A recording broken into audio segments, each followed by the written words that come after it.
Welcome to the wintry north of England.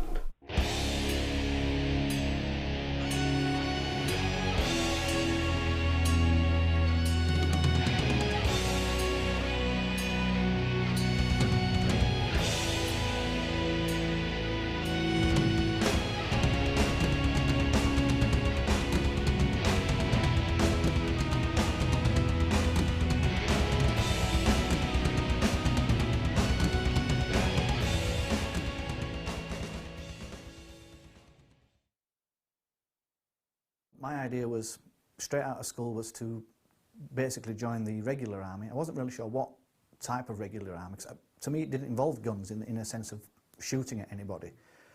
I just liked I liked camouflage stuff, you know, I liked the idea of it all, but as a 13, 14-year-old boy in the Army Cadets, you don't really understand the brutality of those things. I mean, you have to grow up and learn that it's really not for people to do. You should, well, I mean, it's folly. But that was my immediate plan. So I joined the Army Cadets and I was very happy. But what I did discover accidentally a few years later was basically heavy metal and Saxon and Iron Maiden and these kind of things. And that was it. I remember very clearly the regimental sergeant major one day, we were all in parade halls, you know, stood to attention. He came back to, he used to, obviously, he had the typical stick, the whole shooting match. And he was walking in between the ranks and he grabbed my hair at the back and shouted, "I'm standing on it!" And I thought, it was about that time I'm thinking, maybe this isn't for me anymore. Because at that immediate point, I wanted to join a band. The immediate memory out of school is certainly not, no, it was joining the army and so on. Thankfully, I was sidetracked by heavy metal, and that became a greater love, and here we are. When I was younger, being in a band didn't even cross my mind at all. It was the whole astronaut, fireman thing. I kind of always liked vehicles, or maybe there's going to be an ambulance driver or a fire truck driver or something like that.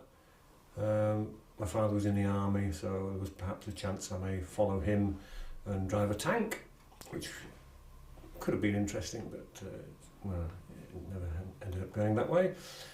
So no, music never crossed my mind at all. I was quite into music when I was young though, but it was one of those things, it's almost like, even if you're into films, you don't always think that, oh great, one day I might be in a film. I liked music even from a young age, but I never ever considered that I would ever be involved in the music business at all. Fireman, astronaut, that was where I wanted to be. For me, absolutely. Growing up in a household that was full of music, and that would be a real rich tapestry of music that covered Fairport Convention, Richard Thompson on one side of things, as well also as you know, Deep Purple, Black Sabbath. The household was full of music, and I couldn't imagine life without it. Thankfully as well, my father is a grand guitarist himself, so there was always instruments in the household too. I would be asking, when it came around to the likes of birthdays and Christmas and things, to be getting Iron Maiden and Megadeth.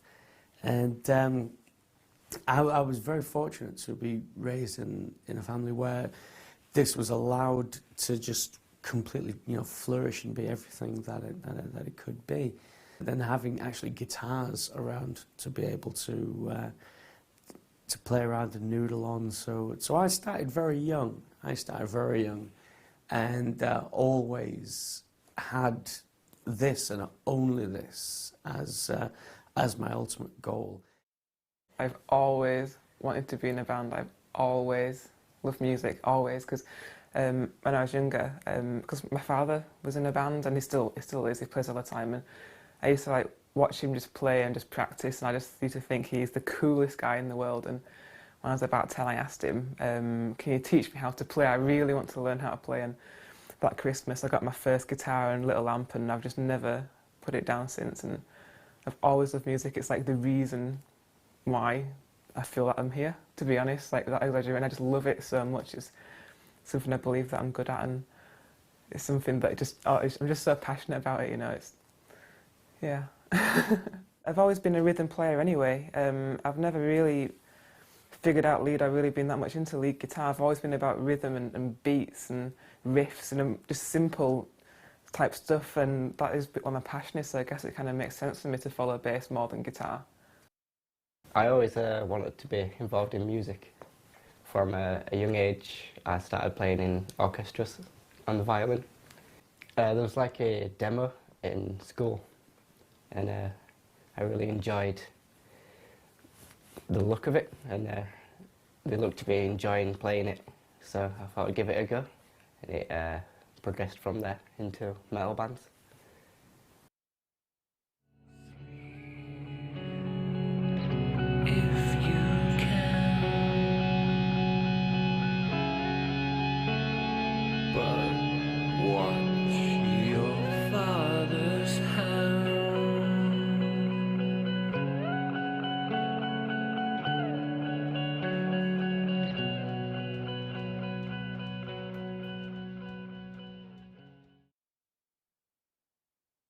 It was me and Rick, the original drummer, who were friends, and we used to play together. We would skip school so we could do this, which was obviously wrong, but there you go. And the only reason I ended up on guitar is because Rick didn't know as many chords as I did. So initially I was drumming, you know, and we would borrow his older brother's band's equipment and we would slam school, as we used to call it then. I would drum to Twisted Sister songs that we knew, and Freebird, all the easy stuff, you know, really bumped it, that we could get away with. And just so we could play longer, we would swap, because I knew a few more bits on the guitar than him. As it turns out, he was a significantly better drummer than me as well, and so we kind of accidentally fell into his role. I knew Calvin, our original guitar player. We were friends because we both liked the same sort of music, and we attended the same rock club in Bradford, where we met Andrew and Rick. They were in another band. Short version of that, we did a demo, it didn't really work out. So myself and Rick was, you know, drums and guitar on one side. We weren't really bothered about bassists at this point, because the problem in Bradford back in the early, late 80s, early 90s, is nobody played bass. We'd had a few drinks one night. Me and Calvin went over to these two guys. We only knew them sort of vaguely, a passing nod. And we'd had a few drinks and we thought, let's go and have a chat with these guys. And because we were all sort of, you can tell everyone wears the same T-shirts, and it tells you who likes which band, and you know, half the nights we'd all have the same T-shirt on, so obviously there was a connection there. And so we went over and we chatted to Andrew and Rick and said, look, we all like a bit of this, particularly death metal, I think, back then, and we said, we've never done this before, do you fancy getting together and making a bit of a noise? This was a Saturday night, and we met the following Sunday morning. I stayed at Calvin's house overnight, and we met Rick and Andrew in Bradford. We hired a room for the day, having only really met them the night before. And we gelled straight away. There was a really strong connection immediately. On the first rehearsal, we all turned up in pure jet black, with, you know, more or less all black equipment, with an idea of what we should do, which seemed to just... It's very cliched to say it was like chemistry, but there's no other way to describe it. There was something that us four together, it gelled, it worked, we got on very well. The music we loved immediately, the sounds we were making together. I mean, my hair's standing on end now just thinking about it. Part of the way through that day, we all sort of clicked, and it suddenly became a spooky reality that we could actually form a band here if we wanted, because we were working well together. You know, thinking really into the future, if we work hard at it, we might be able to record an album. And we were giddy, and we were thinking, you know, and I was thinking, Calvin, you're talking rubbish. We're never going to be able to make an album. And it wasn't obvious that we would maybe last 20 years or wherever, but it was obvious that these four people made music that no one else was making at that point. We didn't really understand that at that point, if truth be known, but we certainly understood that we were having fun making the noise we were making, and we wanted to continue. We just kept rolling. We kept meeting with these guys every Sunday. And then it was midweek. When you start meeting midweek, then you know it's serious. And yeah, the band was formed. I'd been playing in a couple of bands beforehand, and had been doing some interesting music, and it had all contributed in one way or another to get me to the position that I was as a guitarist at that point in time. So I came on board in '99, and Andy and the guys had just finished doing Light at the End of the World, I think they were on the mastering phase of the album at that point, and obviously wanted to take that album out on tour. I said, yeah, great, cool, I'll come and learn all the stuff. No problem, that's brilliant. But I'm quite interested in a rather more a long-term relationship, let's say. So I learned all the set that was planned for the next year's worth of shows, and we started writing together. And before the millennium came about, we'd already written the first version of Cruel Taste of Winter together, and it just seemed very natural, very, you know, not obvious, but really, yeah, natural is the thing. It was just, this was obviously going to work. I knew Dan a few years before he joined. We sort of lived close together and met each other in pubs now and again. So when they needed someone to join to do violin and keys, he suggested me, which was nice. Me and Andrew used to live directly opposite each other for the best part of a year and didn't even know. And I had friends who knew MDB well before I knew them and all this kind of thing. And well, we had mutual friends with Andy anyway. And when he suddenly left and they were stuck with someone, my friend says, would you like to audition? And Andy got in touch and set it up, and I auditioned just like everybody else, and I was the most appropriate for the job. I was quite surprised by that because I figured a beard was kind of mandatory for the bands, and it was a genuine surprise when they wanted me to join them.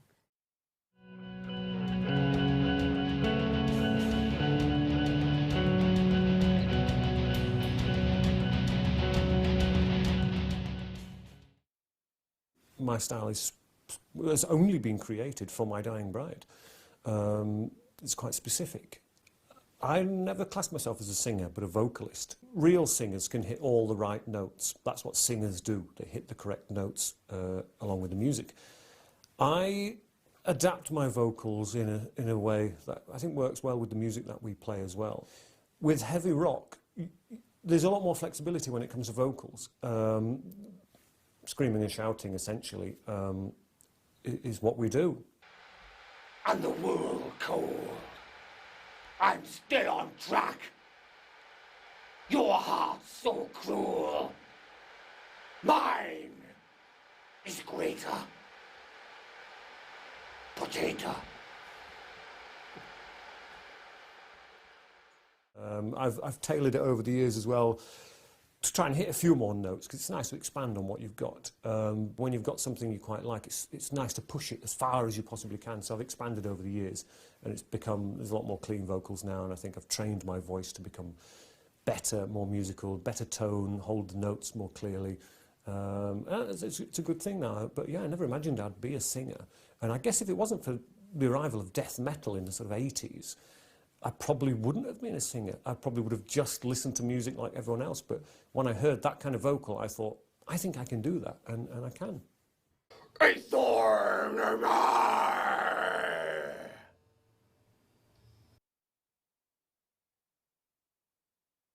It's not rock and roll the way we run it. We're quite sleek and quite professional, which is good, because we don't fuck people about. You know, we go, and you can rely on MDB if you book them or us. And I'm sure there's loads of promoters up and down Europe who'll vouch for us and say, well, they came, they did exactly what they said they were going to do, and they fucked off. There's two very different phases to My Dying Bride, and that is album My Dying Bride and live My Dying Bride. Whenever we're hitting the rehearsal room and we've got shows to do, it's very disciplined, it's strict, it's work, and we want to do the best live representations of the songs possible.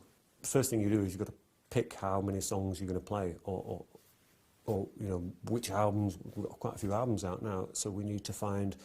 You have to have a good spread, something from the early days, mid-period, and something a bit more contemporary. It's always difficult, especially with the more albums you clock up.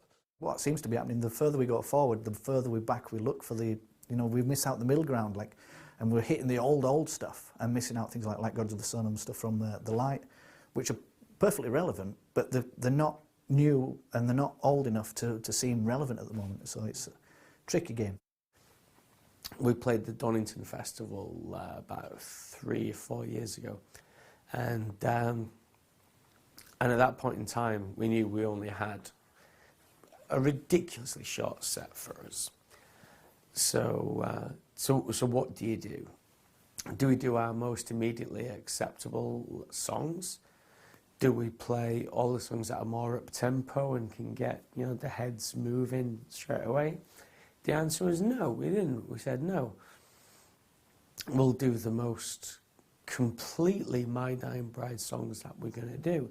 That meant then, yeah, we're going to do Cry of Mankind. That's got the same, you know, swirling guitar riff tapped all the way through it. Yeah, we'll do the Dreadful Hours, which is clean guitars for a couple of minutes front end. We will do the extremes that make us My Dying Bride. For me, I guess the starting point of a gig is the night before you actually leave, because you have to not just prepare all your bags and all your stuff and that, but mentally as well, because in some ways the hardest thing about doing a gig is the tiredness. And if you're away, if one gig actually takes up 3 days, because you've got your travel day, gig day, travel day, you've got nothing to do for 3 days apart from like 1 hour when you're actually doing something. And for me, it starts the day before, because you have to prepare yourself and think about what you're going to do and, you know, all this kind of thing. So that really is a starting point for me, but it really starts to hit when you get to the rehearsal rooms where we all meet up and you start loading all the stuff, and there's always a really good vibe at that point because everyone's all, you know, excited because, you know, we do it because we love it, and all the camaraderie and everything. And that's, to me, yeah. We've been fortunate enough to play with, you know, Metallica, for instance, or play, you know, on the download stage at Donington, and you know, played a whole bunch of shows with, you know, other childhood heroes of ours, like, you know, Slayer and everyone like that. So on those instances, as soon as we get the confirmation through that we're going to be doing these shows, then yeah, it's in mind and it's always there, and you can put up with whatever kind of, you know, drudgery or things that are associated with just day-to-day life, knowing that you've got this, you know, big payoff coming. As soon as like we confirm a gig, it's right, get practicing more. So it builds and builds until you do that final rehearsal, and then getting on the bus or plane. And they run up to a gig like a couple of weeks before, it is like, you know, no messing around, you know, let's just get this done and let's get it right. Certainly rehearsals, they're the beginning where you're practicing not just physically the moves and the notes and the songs, you're kind of practicing in your mind for the whole. I mean, sometimes I can actually make a mess of rehearsals because I'm busy booking buses in my head and booking this and, you know, those kind of things, which is not really conducive to a decent rehearsal. But the actual tour starts as soon as that first day is thought about almost. The preparation, you can't wait for anything. If you decide to make a move on a gig, whether it be a festival or a short tour or anything, once everybody in the band has committed, your mind's in that mode, you're planning and getting ready. So basically making it so ready that you can relax while you're on tour and have fun while doing it, because obviously it's a serious business. It is a serious atmosphere because, again, we are effectively doing exactly what we're about to do on stage, but we're doing it there and then. And so anyone who cocks up, sometimes you think, well, the show must go on. If you make a mistake, gloss over it and continue. But you only do that on stage. When you're at rehearsal rooms, if you make a mistake, we stop immediately and say, right, how did that happen? What, you know, was it just a lack of concentration? Did you break a string? What, you know, we have to analyse why it went wrong, because it can't go wrong on stage. And thankfully, because of that process, it hardly ever goes wrong on stage. If you were in a rehearsal room and you were playing an instrument with us, you'd feel it and you'd understand what we were doing. And as much as it's great fun, the professionalism just comes from practicing and getting it right over and over again. Every night, getting it right. It's, and there's the joy. Many a time I kind of keep my eyes to the floor in rehearsal room, just concentrating and kind of imagining loads of people. In fact, more often, I think Hamish will say something similar if you ask him the same time. He's always on stage, even in rehearsal. which is not the worst thing to have in your mind, because then when you're on stage, it's not quite a shock. But yeah, the tour starts really from like, which songs do we play? And then yeah, it's a case of, right, okay, we think we're ready, we're going tomorrow on the tour bus. We all get very nervous, very excited. Even now, you know, we've been doing it for a long time, but even now, when that tour bus turns up at the rehearsal room, there's kind of a little bit of excitement, like it's like a road trip. But that's where the fun begins. That's all the planning is over. You've got a tour manager to deal with all those kind of things. You've got sound engineers and all the other, you know, and guitar techs. They look after that bit. All you've got to do is basically make sure you get on the bus with your passport, and everything else will be taken care of. And as simplified as that is, that's it. The band has done its work. It will do its work when we go on stage. It's up to the crew then and the bus drivers to do all their bits. And if everybody pulls their bits and does it correctly, everybody has a great deal of fun.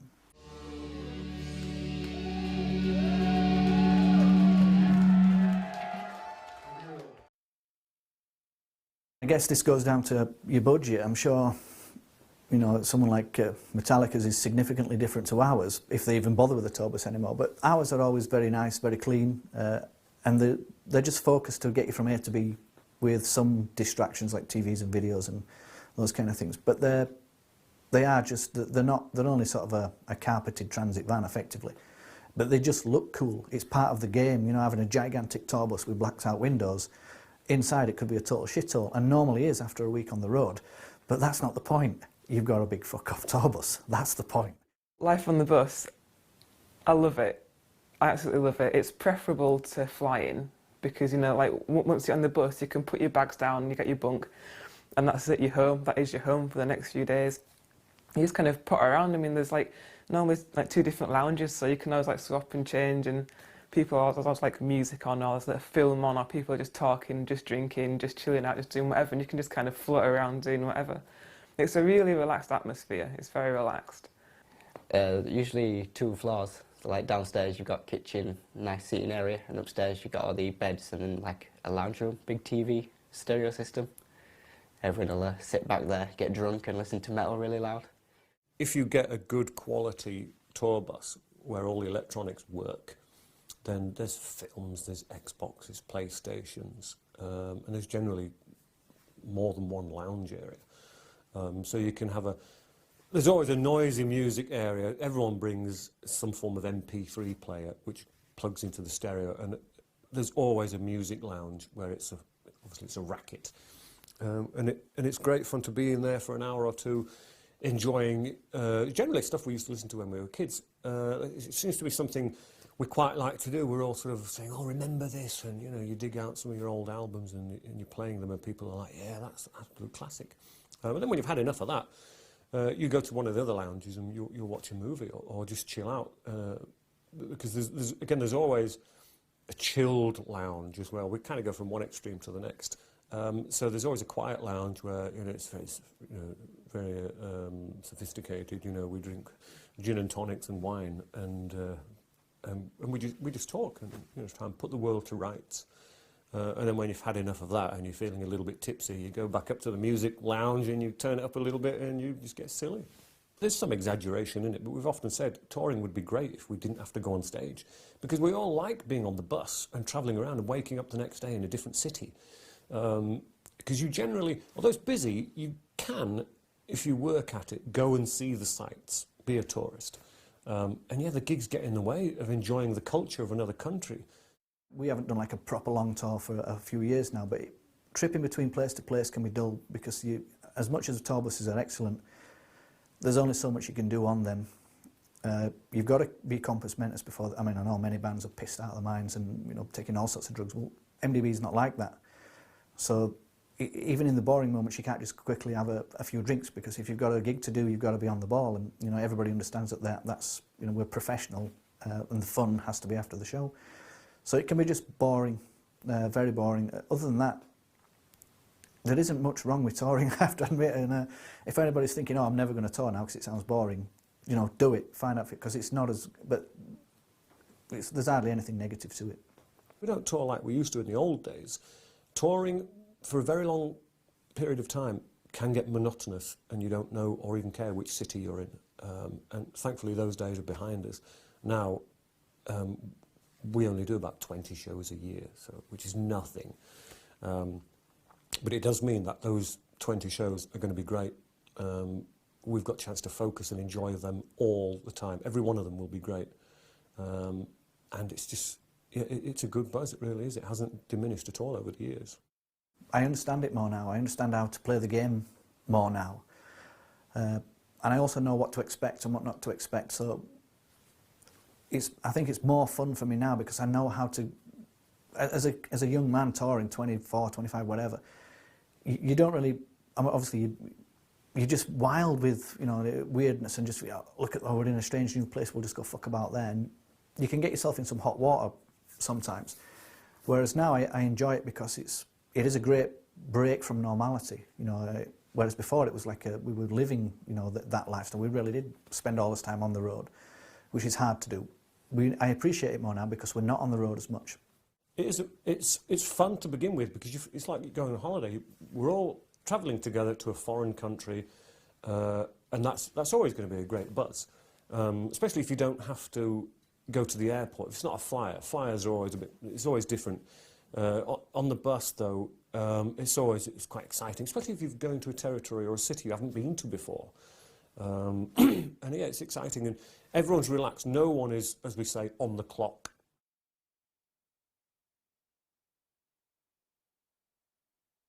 Everyone takes personal music. You take a couple of movies which you hope other people want to watch with you, so you can tell them, oh, this bit's great coming up. But no, I mean, I used to take my lyrics with me just to sort of prep up before I went on stage, but I don't even do that anymore. You know, I don't have anything specific in my bunk, but you know, it's hardly off out into the middle of Australia or anything. You know, there's always shops and stuff nearby. No, a bit of music, a book. That's it, really. I travel very lightly, actually. I mean, I take obviously like all my face stuff and wash stuff and toothbrush. I would die without that. But other than that, it's just headphones and phone chargers so I can listen to my music. I mean, other than that, and obviously clothes, I don't take anything of, no. If there's one thing I do take as emergencies, I take like the normal sort of pot noodles and those idiotic things for emergencies, if there just isn't anywhere to stop and you must just have something very quickly.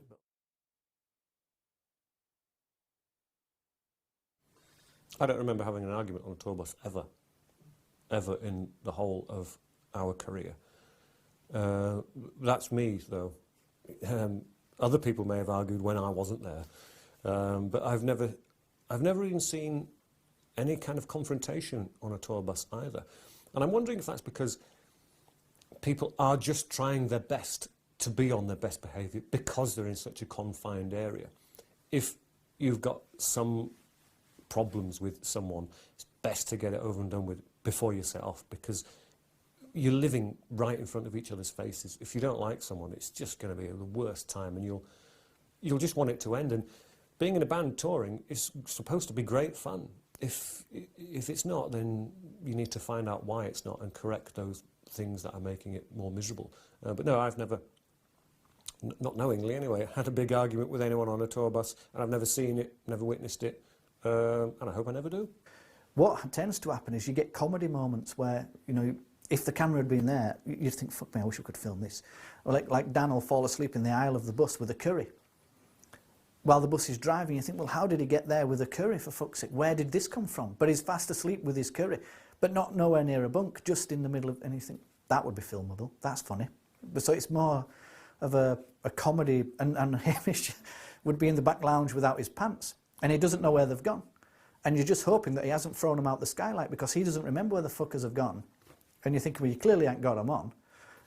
So it's from a not a falling out point of view, it's more of a comedy point of view. But we have had moments where people are a little bit pissed off with each other, but it's normally because they've done something stupid while drunk. But you can't assign that to malice because obviously they were drunk.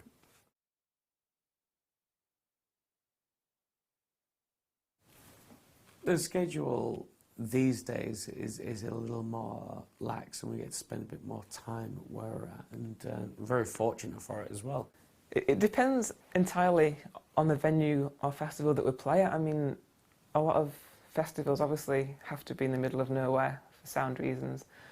And indoor gigs, that's when you kind of get the scope to go out and see stuff if it's in a city, because on gig day you really have nothing to do. You sit around and wait. So if you're in, like, for example, in Paris, you know, you can look around and do stuff, obviously, or like any other city, that's fine. But other than that, you're at a festival all day. You're not a true tourist, but there is some landmarks and, you know, sites and those kind of things we've seen as tourists that we'd never actually have seen as regular Joes, because you probably just wouldn't have gone to that country for want of a better excuse. But the gigs put you in places where we have the opportunity to see some. I mean, I'm not a great historical buff, I'm not overly keen on that, but you always end up at museums and churches and those kind of things, looking at the, you know, the more often than not some pretty grand things that you really should have paid more attention to, I suppose, as a kid. One time, I think we were driving through Serbia, and like I looked out the window at about 4 o'clock in the morning, and like there's just a sheer cliff face next to us. It's like, well, wish I'd have looked. My Dying Bride, despite the sort of the overall mournful look that we've got, we like getting out and checking out the places, and we like to have a good time. As we always say, I'm on my holidays now, and straight away it's all about having fun, because there's going to be some very serious, you know, business when we get to this place, whether it be interviews and not only the gig. So it's let your hair down quite literally all the way there, do the serious stuff. We've worked very hard to make sure that it's correct front end. This is the fun bit. So being on a tour bus has never been anything but just a road trip with your mates. You can't really argue with that, you know. With a heavy metal band, which happens to be you.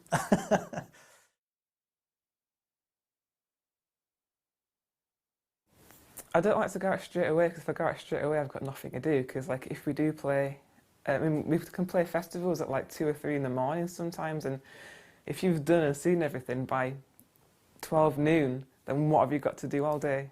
Like nothing. So it's just about pacing yourself really, and not letting yourself go insane. You know, if it's a big enough festival, you'll be all right, because you can just wander around for ages. But if it's like a smaller festival and you've got a limited amount of things to do, then you don't want to do it all at once. We're not such a famous band where we can't walk around because we'd get mobbed. I think that would be quite awful, to be honest. You'd never see Metallica wandering around a festival. It would be impossible for them to move. We're not one of those bands who treasure our autographs so much. You're not going to get much for our autograph on eBay, because we will sign absolutely anything if someone wants us to, because it's easy and we're quite friendly. That's why we quite often do these signing sessions and these meet and greet sessions. We're not so po-faced that we won't meet anyone. You know, it's important to see the people who've spent their hard-earned money on what you're doing. You can go back and be that punter, you know, and wander around and just do the normal sort of things and watch the bands from out there. That's where the real joy is, being in the middle of the crowd again and watching someone. So for us, it's just like a free ticket to a massive festival, and all you've got to do to get that ticket is play.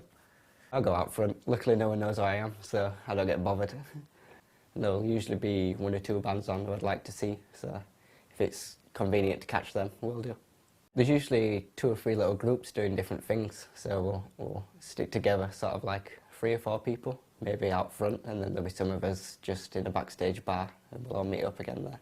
Well, as a music fan, obviously I want to go and see your bands. I mean, even if there's like bands I'm not really interested in, I'll still go and watch a full set just for the sake of seeing music live. It's nice to walk out into the crowd and see what the buzz is like, unless it's obviously pissing it down. I like a bit of rain, but when it rains at a festival, it's just awful. We can go backstage and get out of it.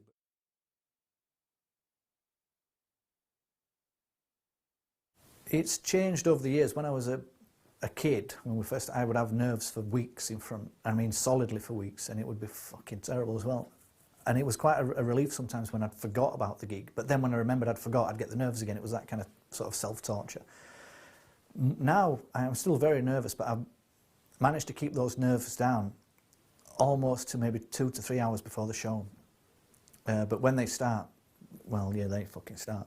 And there's no hiding from them. You've got to face it. And it's not even a fear. You know, you can be scared of something like maybe a savage dog's just popped out. That's a fear. The nerves for a show is different to that. I can't describe it I don't have the words to describe how it is, but it's a faceable, a controllable fear. So you just prepare, you just add layers to. I mean, getting changed for stage is one of the greatest ways to prepare. Going on in the same gear doesn't have the same, and we used to do that in the olden days, but I can see the value of having a stage set up now, not just for because it looks much better, simply from a psychological point. You go on in your battle dress, as we like to call it, in your armour, you know, whatever it might be, and you go on, and you've made preparations to take these people on and play the music in that respect. And then afterwards, because it's over and, you know, it's a different world. Well, it's the nerves before I go on stage. It's terrible, it really is. It's not as bad as it used to be. Obviously, for doing it for 20 years, you need to chill out a little bit. Probably about half an hour before we're due to play, when you realise that, you know, we're on soon. And then once you actually get on stage and look out to how many people are there, it's, oh no. It's terrifying. Then an hour before the show, then it's real sort of trembling things. And then the last sort of 5 minutes, when the crew are running around, it's really busy on stage, we're backstage, trying to chat, trying to look relaxed, but it's not working. You can see how tense people are. I think me more so than the rest of the guys. And then when the lights go down, the intro tape comes up, that's it, that's the point of... You can feel your heartbeat, it's absolutely raging, and you can almost hear the blood rushing through your veins so fast. It's just adrenaline, it's an overdose of adrenaline, and you're just absolute surging. And I think you need that, because then, when you go onto the stage, you're pumped up, and the crowd can see the enthusiasm that's coming out of you, and it's uncontrollable almost, and you're almost explosive. Once I'm dressed and ready for a gig, that is when the nerves really kind of hit, because it's like, right, well, this is it now. So, you know, I'm not just in my combat cut-offs and my vest or whatever. I'm dressed up and like kind of ready to go. That's when like it's kind of really serious. So I try not to get ready too early on. It depends entirely on how I feel before the gig, because sometimes it's like just pure excitement and let's go, let's do this. Sometimes it's kind of, normally with the bigger gigs, it's like kind of almost withdraw slightly. I don't get nervous.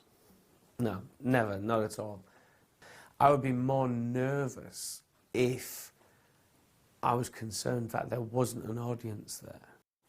Once we get closer to the show itself, I do start adopting a different mindset, definitely, and start finding myself pacing. And as soon as I'm suited and booted, I'm just like, right, I want it to happen. I want to do the show. I'm ready now. Come on. Why are we not ready? Let's fucking do it. Absolutely. Once, again, going back to a similar thing I kind of mentioned earlier, once I've stepped foot on the stage and I've got the guitar, there's no fear. There's no nerves. There's no nothing. It does feel pretty good, fucking chugging on a guitar. And you can feel the fucking waves from these massive speakers. I mean, I guess it's a heavy metal's dream. So, but once you're on stage, no fear. It's all gone. Stage is ours. Which stage is ours? It's the one with the black tent. Thank you. We've had the whole power cut once, but that's not really our fault. The whole town we were playing in went black, which was, it was quite good fun actually. It was quite a long time ago. We were playing our own headlining show in a small club, and the power just went off halfway through the entire show. And so we kind of chilled out, we relaxed, and we chatted with fans over candlelight. It was really good atmosphere. And it lasted for about an hour, but it was quite good because when the power came on, we got back on stage. When the power originally went off, we were in the middle of a song. We started exactly where we stopped. We didn't start the song from the beginning again. We started exactly where we stopped, and the fans loved it. Thankfully, no, I'm going to touch wood now. Thankfully, no. I think possibly the worst thing that, I mean, it's hardly even worth. I cut my fingers on this hand. I think it was in Belgium years and years ago, as this girl came tipple-tailing like a stage dive over, and she had those massive fucking boots on that we all wear now. And she managed to hit my hand straight into all my strings. So I had these like cuts across, 4 cuts across, where she just squashed my hand against the guitar. But because she was so keen and into it, you think, well, fair enough, you know, that's what it's all about. And you just play on and a bit of blood goes on the fucking floor and you think, cool. But no major disasters. Nothing apart from being out of tune. I mean, out of tune's probably my worst thing, and I hate it. So, but no, nothing. No, I haven't passed out or been hit by a pool cue or a pool ball even. You know, nothing. Or 50p a piece, I think Lemmy once got hit with, and that can really set you back, I suppose.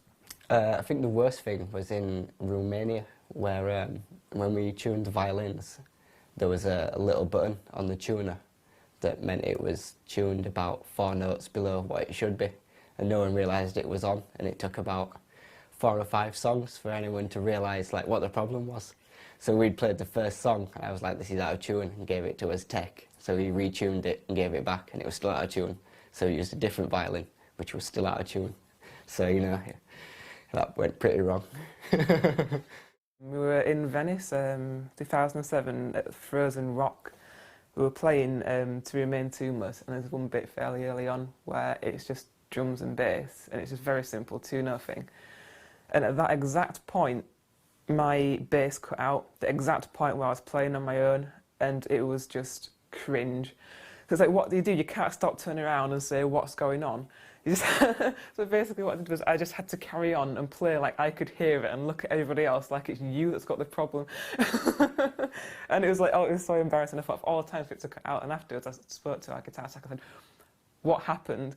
And it had somehow unplugged itself at the exact moment. I don't know whether it was some kind of vibration movement thing or something came out. I have no idea what happened, but yeah, that was so embarrassing.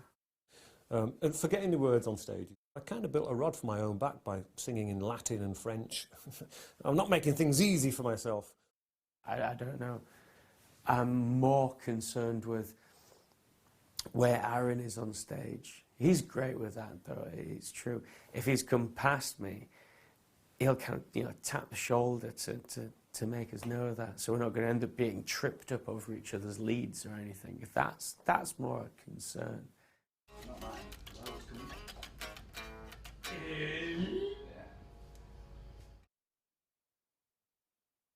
We don't do interviews or meet fans a couple of hours before we go on stage because we like to make sure that everything's just right. And I'm sure most bands are probably very similar. We don't really have rituals, but we're all in the dress room. It's kind of it's a silent, humming atmosphere. We all know, because we're so tense, what's coming, and it's almost like preparing for battle. Usually about an hour before, get some smarter gear on, and then go get a drink and have a little chat. We'll all sort of like gear ourselves up. No real rituals. It's just, but just before we do go on, everybody's ejected from the dressing room apart from the band. It's almost like the fighter walking down to the boxing ring. You can see that his mind's clearly it's just closed to everything apart from what's about to happen. But the overall mindset for me is like, we're ready, we can do this, and collectively we're powerful, you know, and it's going to show in a second. We would never go on stage in jeans and t-shirts. It's just, you know, we're a band who perform, and we like to perform visually as well. And so yeah, we have to get ready. And there's silence in the dressing room as we're all sort of getting changed. It's almost like you're putting on armour.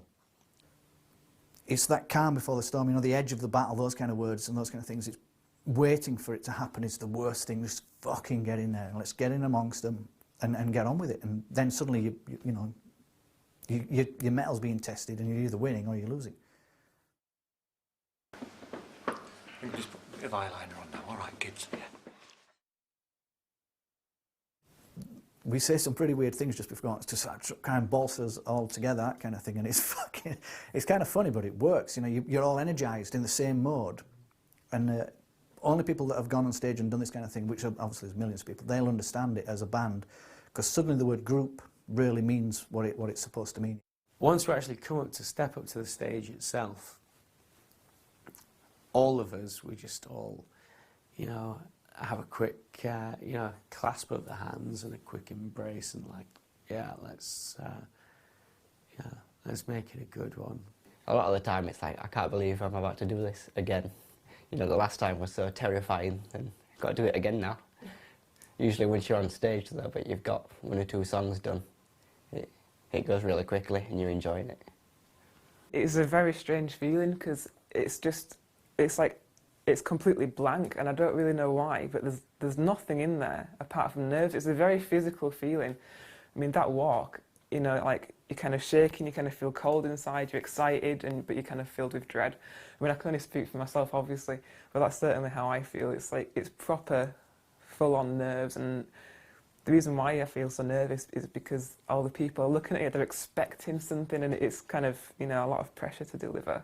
I mean, I'm not worrying about anything so much, you know, there's nothing specific in there, it's just, this is it, it's time, this is it, and there's nothing else other than that. But then once, you know, like you've started, then, you know, everything is fine. But just those 10 minutes before are just really quite nerve-wracking.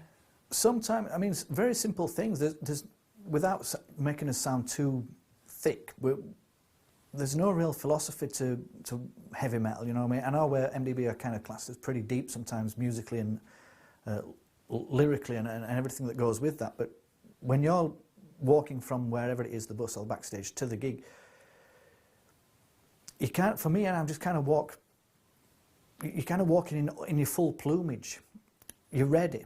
Everything around you's ready. You've proved you're ready back through the rehearsals. You hear it has to be done, and you're kind of walking tall. That particular moment there, when we step out on stage, and there's a whole lights down on us after the intro tape has played out, and there's a sea of faces out there. Yeah, it's really quite something. It's really quite something very special indeed. That step, that first step and that roar when the crowd pick up that someone from MDB's walked on, normally it might be Hamish first, depending on what side we're going on. So that sound just lifts all the fear away, and you can almost feel it go upwards and away, and see you later, that's another one done.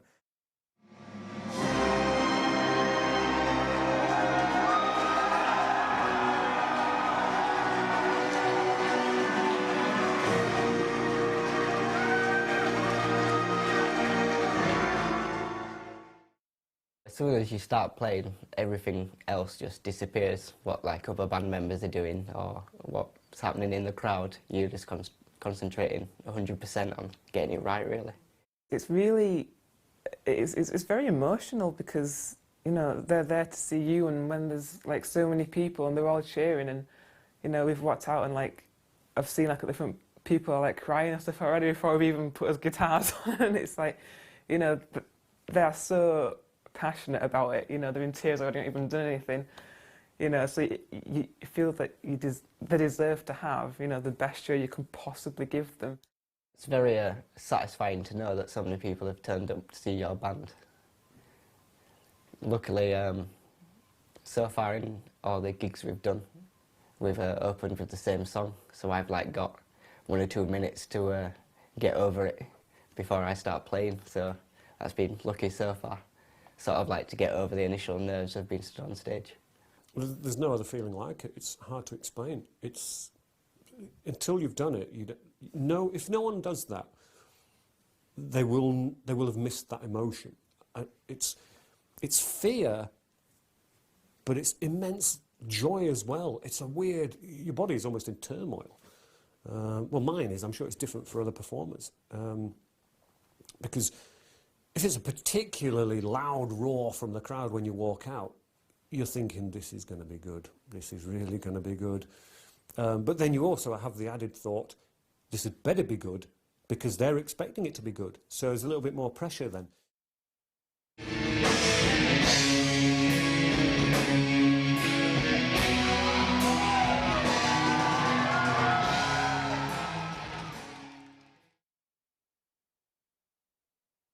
Before we go on, these are the people I know. When we're on stage, they're not the people. It's weird. They are the people I know, but that's not Andrew. That's an entity doing something that works with what I'm doing, and everything else. It's like a machine. These are all the parts that are making it go. And even when I look across, I don't see Lena playing the bass. I'm almost like I've looked straight through her. she's part of the machine in a good way. I'm not trying to make these people sound like they're just mechanical entities. There's something else. There's spirits that are driving the force that is the band, and it's important to have them there. And I feel strong when they're there. And it is an unusual feeling. I am in a different zone. I would find it very hard to believe anything could mimic the feeling of being on stage and playing in front of people and getting the kind of reactions that we do from our fans. It's something else. It's just something that is so hard to describe. It's just pure elation for me to, you know, to see that happen, and it's just amazing, and to share it, you know, with the rest of the guys in the band. It's just, I'm sure everyone gets the same thing, you know, to have that kind of that vibe, that thing, whatever it is. Yeah, it's just incredible, and certainly the reason why you keep going back for it. And it kind of contributes to the whole kind of nerves thing, because you know people are expecting this stuff, and you know, giving them what they want and all this kind of thing. I try not to look out, because I'm like facing the drum kit, looking inwards, so it's easier for me to either concentrate on the keyboard or the violin. And because I sometimes get so terrified, it's better to look at my instruments. I used to say I just pretend that I'm Jeff Hanneman then, and just fucking headbang and those kind of things, and just get into it. And at that moment in time, all the dreams that you've had as a kid of being on stage in front of in front of people, with your Marshall stacks or whatever you might have, and with your massive PA, with your heavy metal band, with your tattoos and all your hair, suddenly you realise you're doing it. And you think, well, fair enough, I fucking love this. And you're just in it. There's nothing, well, there probably is equal things too, but I don't know what they are. But the idea of playing a guitar and having it, you know, you can feel it, you can feel the noise everywhere, and it's all you're doing. You know, Aaron's screaming his head off, and Hamish is over there pulling some fucking evil shapes, and we're all in this monster of some description. And people love it. You know, you kind of like, you're really truly having your cake and eating it. And you do feel pretty special at that point, which can be negative if you don't know how to control those feelings, because you can take them off stage, and you're not that person off stage. You've got to be careful how you balance the ego, I suppose, because in fact that's probably the way to take this. It is the ego that's certainly been fluffed, without any doubt about that. But it's only on stage that I like to do those things. I wouldn't do any. I don't walk like that around normally. But on stage, it's perfectly allowed, and it's expected. I have to be somebody else when I go on stage. I really do. I won't explain why, but I need to be someone else when I'm on stage. It just makes more sense to be that way. From a close-up, the really sort of intimate sort of gigs where the crowd's actually got its hands on stage type of thing, they're quite fun, because you can actually, well, what I tend to do is taunt the people that are in front of me in many respects by either stepping on the SIGs and those kind of things, because I like to fuck about like that, or you play so close to them that you can't actually see you. Well, one of them will have my knee in his face, and the other guy's got all my hair down in front of his, so he can't see. And I just like to, yeah, you're at an heavy metal gig now, you fucker, and now you know about it, you know, it's those kind of things. So there's a certain and massive difference between festivals and the sort of regular shows, if you will. I become the characters that I've written about. In the lyrics, there are characters feeling different emotions, being pulled left and right. There's a great deal of feeling and passion in the words and the characters. When I'm on stage, I have to become those characters to be able to tell the story properly. It's acting. It's certainly somebody else on stage, and it seems to work. I haven't completely fractured my mind just yet, but having two personalities or two personas. But you have to take on somebody else or push be something else, because it's unnatural to do the things I'm doing or what an heavy metal band does on stage. Playing music, you just stand there, but we're not doing that. We're doing a lot more. We're projecting imagery through sounds of pretty brutal stuff in places and pretty horrific tales, and loving it. I think there's a few different elements to what makes a really, really good gig. I mean, the venue, obviously, well, meaning the sound, and the people that are there, and just a combination of those things, and plus the bands, equals some kind of atmosphere. And like, depending on, you know, how each one of those things that happen at that particular point depends on how the gig's going to be. I love the shows themselves, and there's certain songs in particular that I really look forward to playing, and even then certain moments in certain songs that are just really something else. The connection with the audience over a particular section or a particular song is just really something. It's the absolute validation of why we work so hard and go through so much effort to get the songs completed and done. I mean, to quote a Bad News little sketch, we'd do it for free if we didn't need the money. And he's playing to one guy and a dog, and we're not. It's the best. It's just an amazing feeling. I mean, I don't know, maybe athletes and sportsmen have a similar thing when they score a goal and all the crowd cheers. It's got to be that kind of rush. That's worth it alone, just to play. It's hard to say. I mean, we played, for example, like Download, and I think, in the UK, and that's 80,000 possibly. But that's not to say 80,000 people are looking at us or being bothered. It's really hard to gauge it. I mean, we've played like Grass Pop, Summer Breeze, which are ridiculously large festivals. But that's not to say that all those people bothered about us being there. The people that do watch us tend to be very into us. Sometimes I really enjoy it, and then there'll be other gigs where I'm just terrified because there's that many people there. So it's a mix and match. But we've played the songs so many times in rehearsals that you stop thinking of it as notes. It's more of just what you should be doing at this point. You think of it as sort of pure music as opposed to each individual part. And we really put so much into it. So to then be able to perform the music live on stage and get the response that you were kind of hoping to elicit from an audience is very, very rewarding indeed. When you've just played a song that you've written and you've nurtured, and the rest of the band have written with you and rehearsed and so on, and you play it and it goes right and it sounds good on stage and those kind of things, and then the crowd is clearly appreciative and clapping or cheering or whatever, there is no greater reward. And then if you can do a collection of songs where that happens, and that collection of songs becomes the whole gig sometimes, where you're just in the zone and the crowd are just with it perfectly, there's nothing, you can't buy that. Thank you. Good night.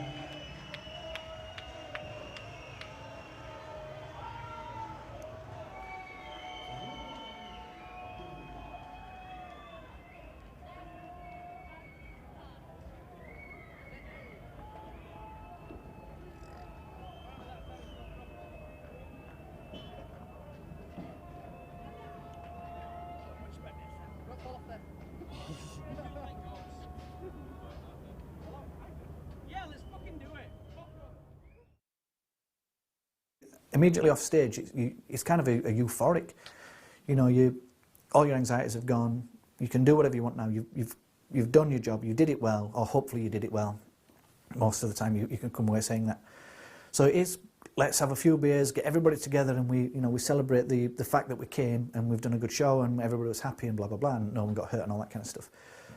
If there are comedy moments where people fuck things up, because we tend to treat them as comedy rather than reprimand or anything like that, because life's like that. We'll just discuss them and laugh at them for it. And you'll find many times that people don't want to be laughed at when they fuck things up, so they tend not to do it again. As soon as you're off stage, it's like, right, party time.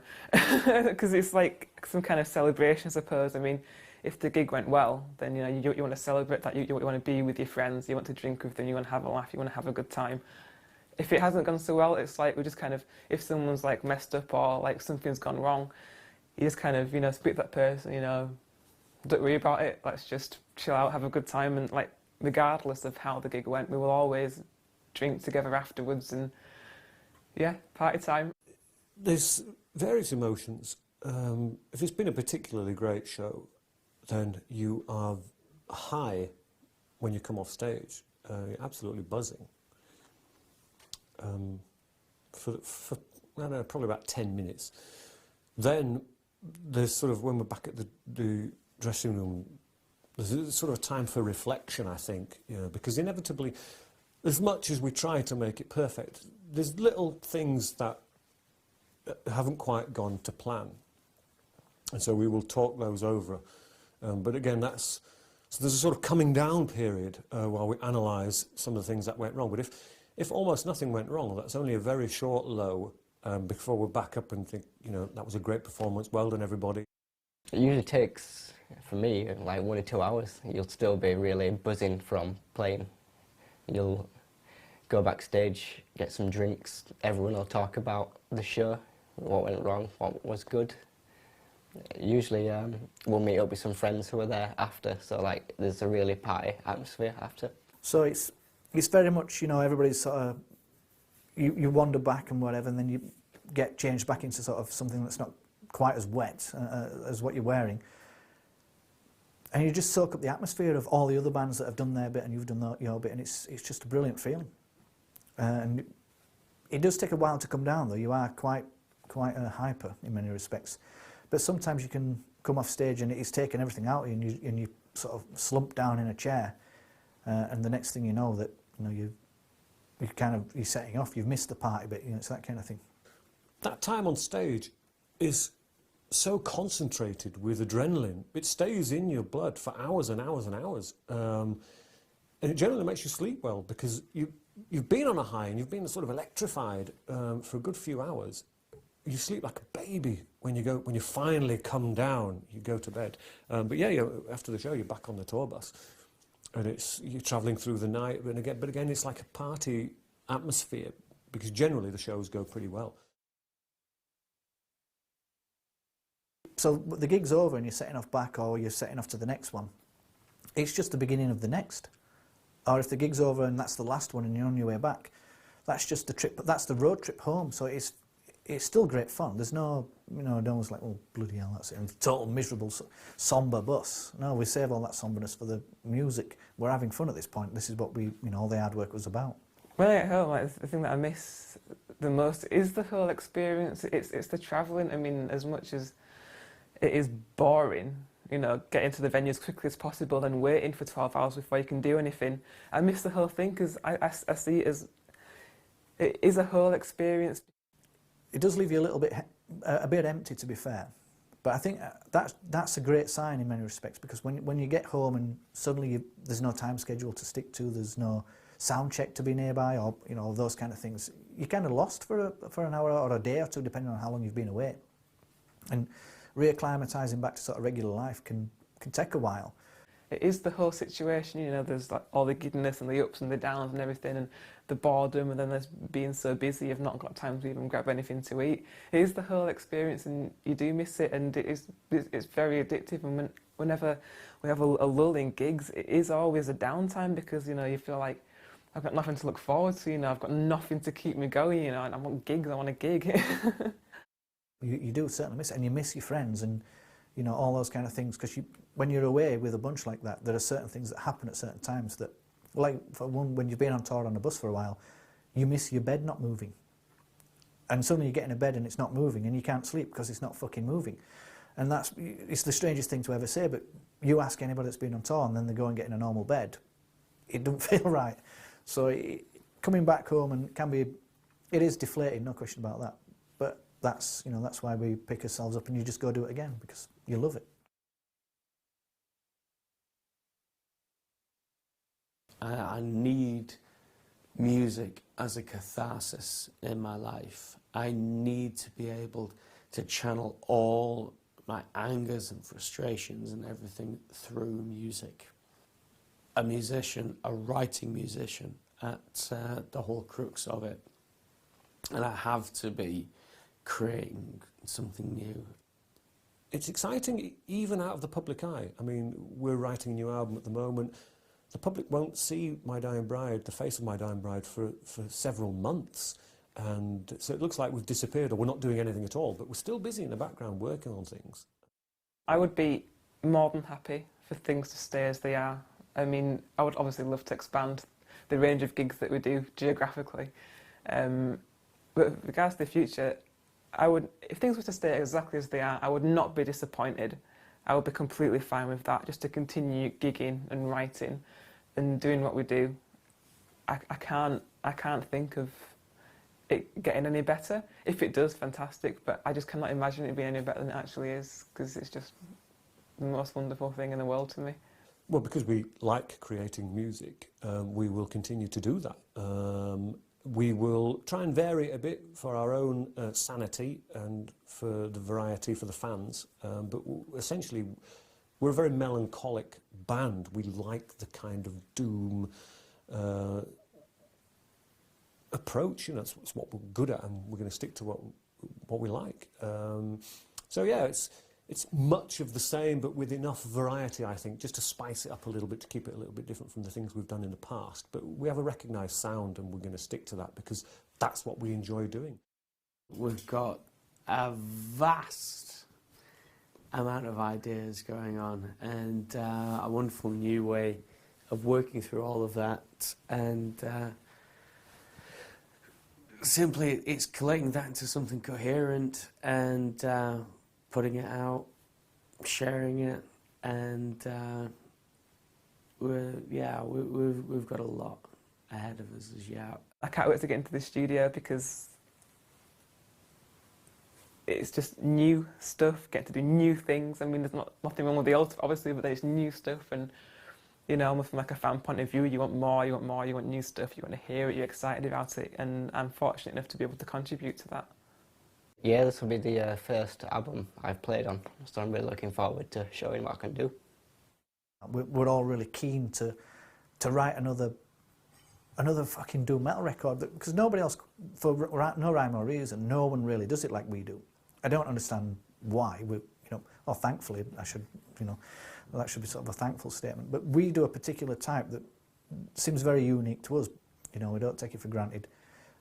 Enjoy the moment for what it is, type of thing. And I just can't wait. It's just, do another gig. Yeah, I can't wait to get there and be nervous. Do another LP. I can't wait to get cracked on, get his teeth into it, and really listen to what the new My Dying Bride sounds like. So there's certainly zeal and energy for it.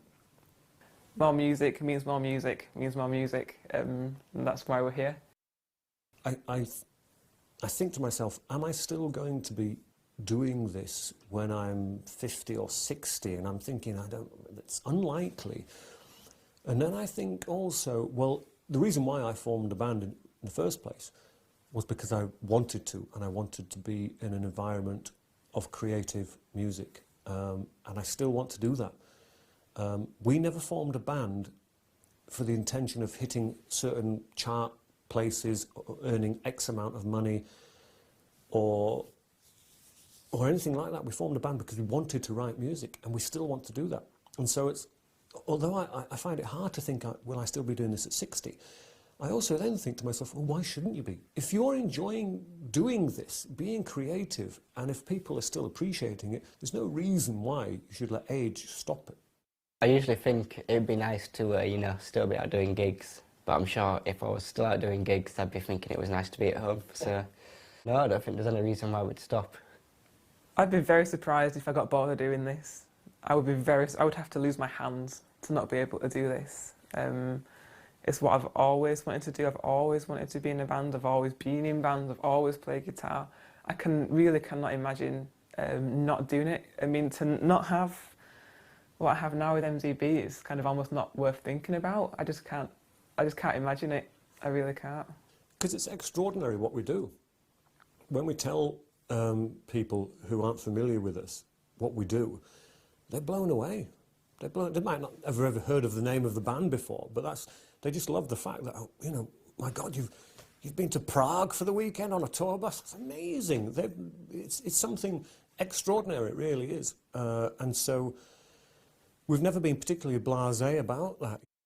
I've certainly not finished, writing these type of riffs and those kind of things. I've certainly got plenty more, and it's as it's as interesting and as exciting now as it ever was. And it's for me, it's almost every LP and everything we do is almost like the newness again. It's just I'm just thankful to be able to do it. We don't take it for granted.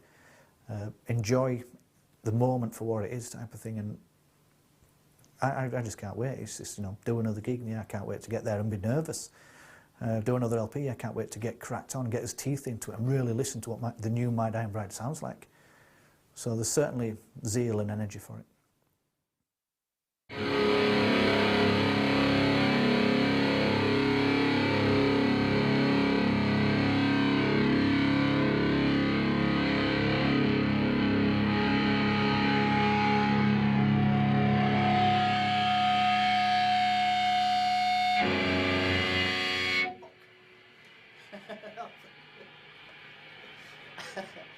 I got caught in the feedback.